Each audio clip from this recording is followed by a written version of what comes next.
Just a quick discussion on what I think sets advanced lifters apart from intermediates and beginners.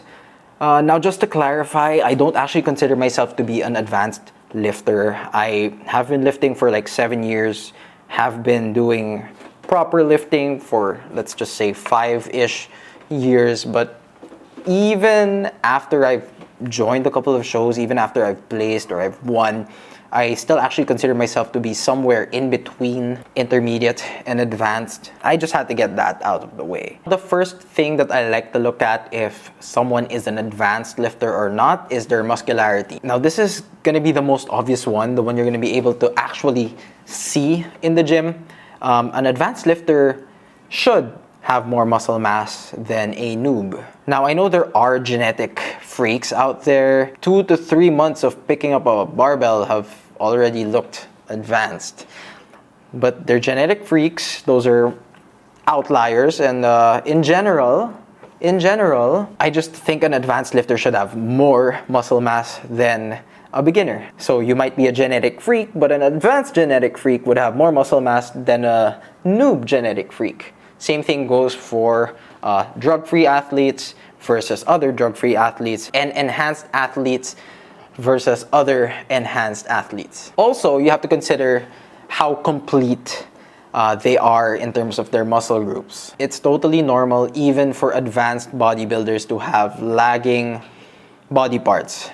But what I think sets them apart is that there are no missing muscle groups. There are no muscle groups that are so lagging, so glaringly lagging that they look like they haven't been trained. I'm not sure if I even have like the right term for it, but it is response awareness. And what I mean by that is that this lifter or this bodybuilder should know what's happening to their body. They should be able to give you objective feedback on what works and what doesn't work, which adjustments are effective and which ones are not. You increase your volume, you see a difference, cool. You increase or decrease your intensity, you see a difference, cool. Basically, you just know what works for you and what doesn't work for you based on experience. Now, in relation to this, I think you should also have enough data from previous processes to know which ones work and which ones don't.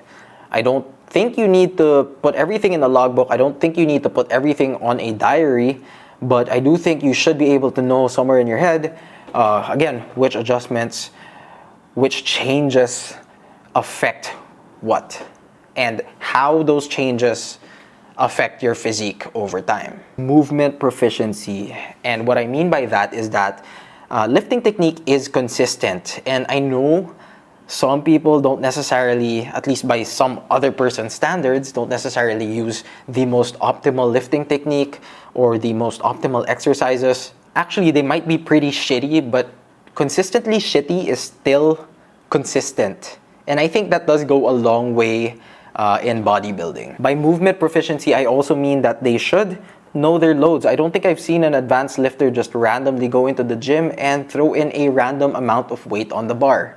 They know what they're doing, they know their loads, they know how to perform an exercise, regardless of where they are, regardless of what gym they go to. Another thing is that they should know what exercises provide what stimulus. And I don't really mean that they should know what body part does what in like a biomechanic sense. I just meant they know which exercises produce which change to their physique. Now, how I like to see training proficiency in person, or say in the gym, or even on social media, is if you can see someone train like an animal and or train like a robot. They respect the movement, they stay in focus throughout the set. And it's really these lifters that when they're lifting, don't let the weight take over, if that makes any sense to you. They don't fear the weight, they don't fear the movement,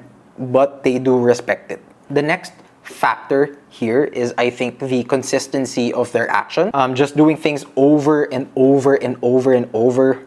They might fall off, but once they do, they know exactly how to get themselves back on their feet and lifting like an advanced lifter once again. By consistency of actions, what I also meant was that You know, flexibility is good, but what sets advanced lifters apart is knowing how and when to throw in structure, when to throw in the habits that make bodybuilding, that make lifting a part of their lives. And of course, I don't think an advanced lifter gets to be an advanced lifter without time. And it's not just time, it's, I think, productive time. How long can you keep it up? How long can you keep yourself injury-free? How long can you keep doing it after you've injured yourself and after every setback?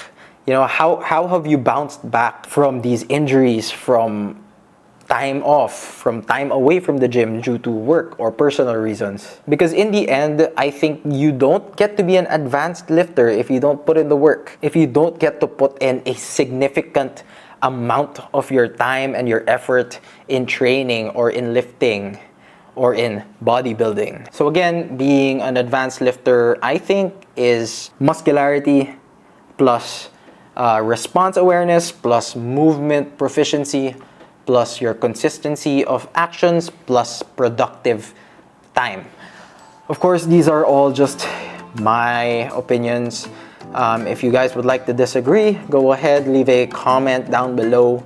Like the video, of course, and also please do subscribe to the channel if you haven't done so yet. I hope that helps, and I will see you all hopefully in the next video. Peace.